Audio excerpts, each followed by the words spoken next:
This video is going to be my final review of the Berria Belador Allroad 8.2 gravel bike. Been riding this bike for about a month and I've done quite a few miles, a couple hundred miles on this bike. I've been riding it during the week for shorter rides, intervals, longer rides on the weekend. And I'm going to talk about how the bike rides, how the frame feels, but also about the components. As I mentioned in another video, I think people watch reviews to learn about a bike, but also about some of the components. And this has some components that I've never used before, and I'll talk about how I like them. So let's first talk about the frame. So as I mentioned in my first look video, this bike has the cleanest lines of any gravel bike that I've ever seen, much less rode. And part of it is because of SRAM Axis. I mean, there's no cables on the outside. All the brake lines, even the front brake line, is routed internally through the head tube. And there's no bosses except for the water bottle bosses. So it's not meant to be a gravel bike to do like bike packing or things like that. It's just meant to go out for a day, for a race, fast group ride. And man, this bike is fast. And it's got some compliance to the rear because it's got this little pivot here and it's got flexible seat stays and flexible chain stays. And what that does is it does give the bike a little bit of rear wheel travel, and it works. Where you can really notice that is on G-outs. So you know those holes in the road, and you just compress and you can feel the bike give. But what's nice about this bike is even though it's comfortable with that compliance in the back, it's still very stiff and very fast, and it probably combines comfort and stiffness better than any bike that I've ridden as far as a rigid bike. And I love the ride quality of this bike. When you sprint, when you get out of the saddle, that rear, you don't feel the rear move. I mean, it just goes. This is a fast gravel bike. Another unique thing about this gravel bike is the fact that you can adjust the fork offset from 45 to 51. Now I left it in 45 because I think that's where most people would leave it for gravel riding. It just gives the bike a more stable feel. But if you want a bike that's really got a better slow speed cornering ability, you can drop it down to the 51 fork offset. What's cool about that is the fact that if you like to race cyclocross and you gravel ride, this is probably the best bike that I've seen that could do both, because it's got a flatter top tube, so you can shoulder the bike pretty easily. A lot of gravel bikes have a really slanted top tube and it's harder to get your shoulder underneath.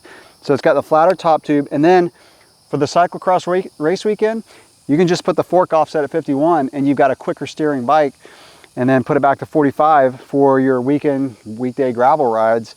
And it makes the bike really versatile. Also, this bike, and I'll show the components coming up here in a minute, but this bike has a single front chainring. Personally, I like 2 chainrings for gravel, 1 chainring for cyclocross. Now, when I talk about the components, I'll mention that the front chainring kind of grew on me as I rode this bike for the past month.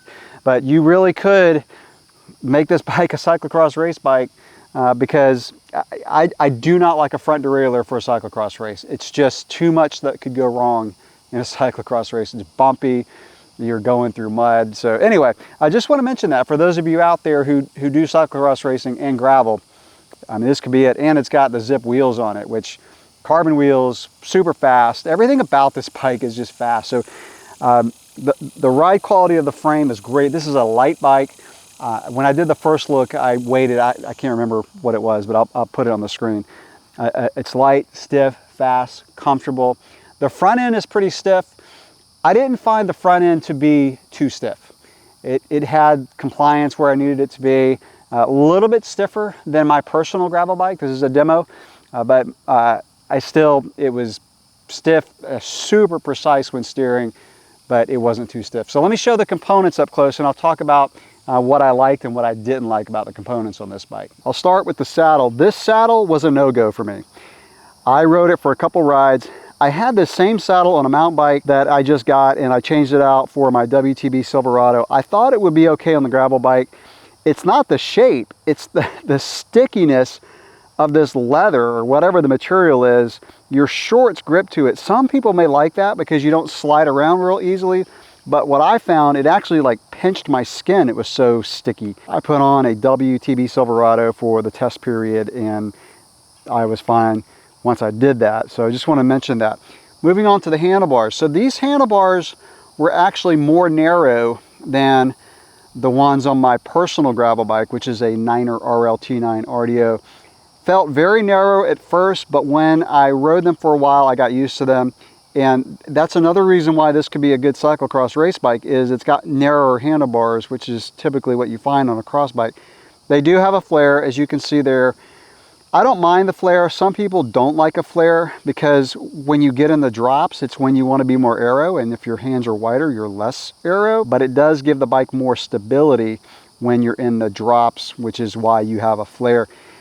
This is the first handlebar that I've used with a flat top. You see these everywhere now, like road bikes, gravel bikes, and I got used to it. I actually liked it. This one is really wide, like it's wider than some other ones that I've seen.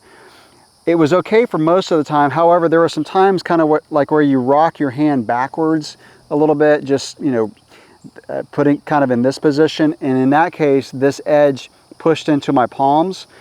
But for the most part, I did like the flat bar. The only thing that I didn't like about the bar is the fact that it was hard to put my Garmin mount on there. And when I did, if you can see there in the video, it's tilted out just a little bit because you've only got a little bit of a round part and it flares out really quickly here. And so my Garmin mount was a bit crooked. And then if you're gonna add maybe a light to it, it's gonna be a little bit of a challenge. You probably have to, you know, get a mount to mount the light below the Garmin mount. So handlebars, I did like them. My buddy John with Gravel Cyclist did not like these bars. So it's personal preference. Some are gonna like them, some don't. I like them except for that. This bike came with a 100mm stem. I swapped it out for this 90. So the dealer that got me this bike for a demo was able to get me a 90 and it really helped. Like the 100 was too long for me. The 90 was perfect. I'll just mention here real quick, one thing that drives me up a wall about Berria, and Lee Coogan does this too. I'm just going to mention this. They don't put sizes on the frame. I don't get it. I don't know if it's just an Italian and Spanish thing, but I mean, that would be terrible if you were managing a demo fleet or you were a bike shop employee. You literally, like, you don't know the size of the frame unless you take out a tape measure or look at the box that it came in. So if you're running a demo fleet, you'd have to put, like, you know, tape on it and write M or L or XL or whatever. So I don't know, that was just a little pet peeve of mine, but let's move on. It does use a wedge seat post. I mentioned that in my first look. I actually like that. It just really helps the clean lines of the bike. Now I will mention, I had to cut the seat post because you can only have so much seat post extending down inside the frame because of this pivot. The Zip 303s are excellent. I have this wheel set on my personal gravel bike and man, they are great. They're not too harsh, but they are light and fast and stiff. The only downside to these is if you get a strong crosswind, it does affect the handling a bit, but it's not too bad. Before I talk about the SRAM Axis, I will mention that the SRAM brakes on this bike were fine. I've had SRAM brakes on other bikes, particularly gravel bikes, that caused some issues with rubbing, but these actually ended up being fine throughout the test period. All right, SRAM Axis. My first gravel bike using SRAM Axis, and I actually really liked it. I made a whole separate video that I'm going to release pretty soon, if I haven't already, on talking about what I like about SRAM Axis from a mountain biker standpoint and a gravel rider standpoint. So I won't go too far into it, but I'll say that I actually like SRAM Axis better on a gravel bike than I do a mountain bike. The shifting was really intuitive. So the right shifter is to go into a harder gear or to upshift, and the left shifter is to go into an easier gear. Because of that shifting method, you know, one shifter is down, one shifter is up, I actually really like the one-by system. Now, I'm getting into my interval season, and there definitely were some times where I'm in the middle of an interval and it's hard to find the right gear because of how wide the cassette is, which you typically find on a one-by system, so one front chainring. If this were my personal bike, because of where I live, I would get a more narrow cassette for the back and then just keep this one on hand for when I travel to more mountainous, more hilly places, because I live in an area that's pretty flat. and sometimes it is hard to find the right gear. It's not too bad. It's actually not as bad as I remember.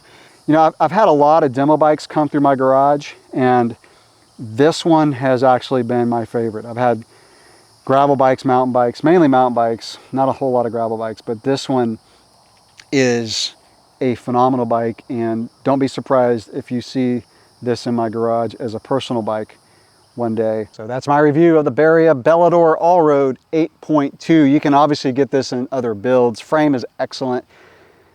If you're interested, check out their website, and that's it. Have you ridden one? If you have, let me know in the comments below what you think. Any questions or comments that you have about this review, let me know and I'll get to them as soon as I can. Catch you in the next video. Thanks for watching.